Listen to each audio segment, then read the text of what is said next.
Section 16, the middle way, morality, which is the start of Sangharakshita talking about the threefold way of ethics, meditation and wisdom.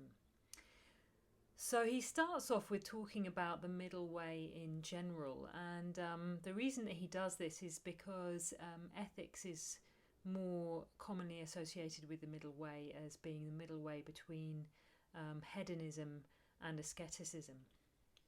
But actually Sangharakshita is saying it's much broader than this, that actually the subtle views of the middle way is the middle way between the subtle views of nihilism and eternalism, and that these subtle views of eternalism and nihilism influence how we regard nibbana, how we regard the way things are, how we regard who we are, and how we behave in the world. So all these things are connected.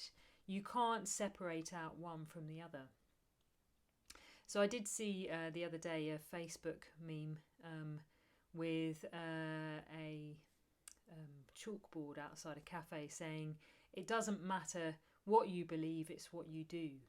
Buddhism would say what you do is an expression of what you believe. So if you believe that you as a human being will be annihilated at death, if you believe that nirvana is the extinction of being, dissolving into the absolute, dissolving into a kind of dissolving your personality into something bigger than yourself. You'll also believe that the mind is an epiphenomenon of the brain. You'll reduce down who you are to your physical body, with the mind as just an expression of the physical body. And you will, he says, tend towards hedonism, because it's what you do that matters. You know, as nihilism can be associated with the fact that actions don't have consequences. So you don't mind what you do now because you're going to die anyway, so it doesn't really matter. You'll have a priority of matter over the mind. So bodily sensations and pleasant bodily sensations take priority in your experience. So you'll tend toward hedonism. Whereas if you tend towards eternalism, you believe that the soul is enduring and will survive after death. You believe that you yourself as a being will continue. You'll believe that nirvana, attainment of realization of nirvana, would be achieving the absolute, becoming pure being, as he expresses it. And you will tend towards asceticism. You'll think that actions have real consequences in the future. You'll tend to prioritize the mind and mental experience over the body as something that endures after death. So you'll be more concentrated on freeing the mind from the body, being good, and he says towards asceticism. So that's the sort of general principle. And above these, he says, like the moon shining above the two extremes, is the path of the middle way, which is to see praticca samutpada and to see reality as expressions of praticca samutpada. So shunyata, yes, things are relatively real, but they're not ultimately real, and that there's no fixed and separate selfhood, anatta. So it's not that we are identified with our body. It's not that we are identified purely with the mind. Actually, the mind and body influence each other. The Buddha said they're like two sheaves of wheat. You can't take out one without the other. And that you're conditioned. Mind and body are conditioned and provide conditions for the future.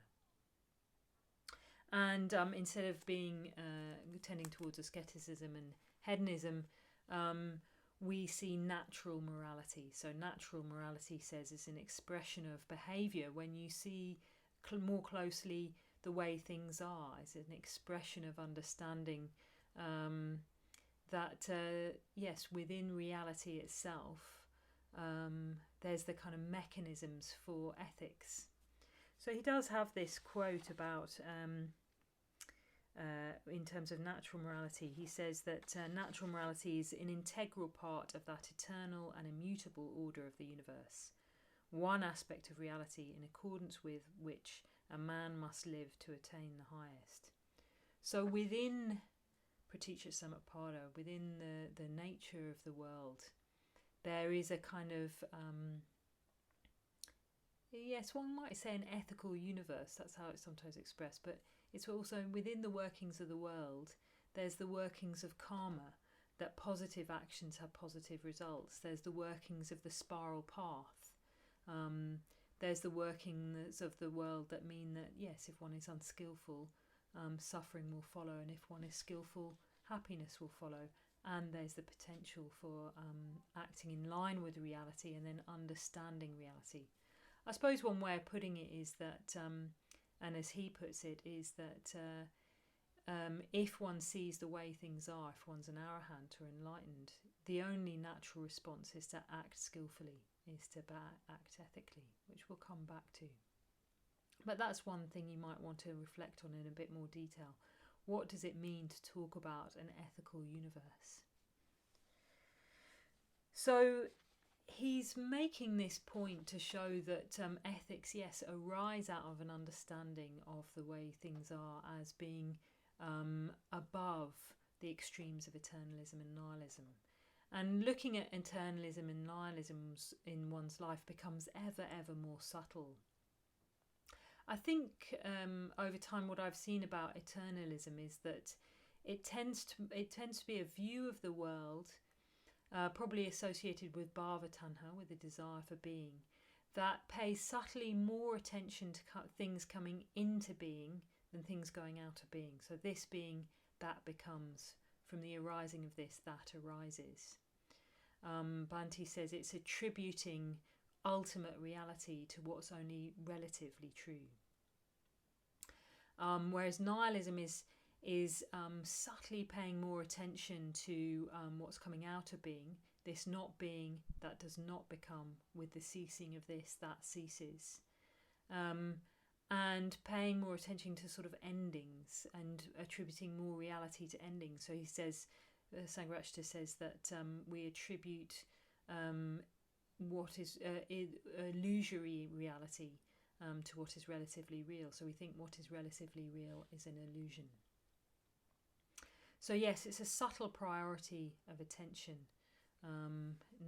Eternalism being associated with bhavatanha, desire for continued existence, and nihilism being associated with vibhavatanha, a desire for ending of existence, a desire for oblivion. So from that point of view, actually, it can take different expressions. In Living Ethically, Sangharakshita talks about how he actually in practice thinks that nihilism is more associated with a sort of life-denying principle, and therefore some sort of more kind of ascetic, kind of giving yourself a bit of a hard time. And eternalism can be associated with a more kind of life-affirming principle, which would go along with a kind of seeking pleasure. So, yes, traditionally, eternalism is associated with asceticism, nihilism is associated with hedonism, but it could be the other way round. It becomes very subtle, I think, expressions of eternalism and nihilism, and one might want to look at those expressions of those extremes within one's own life.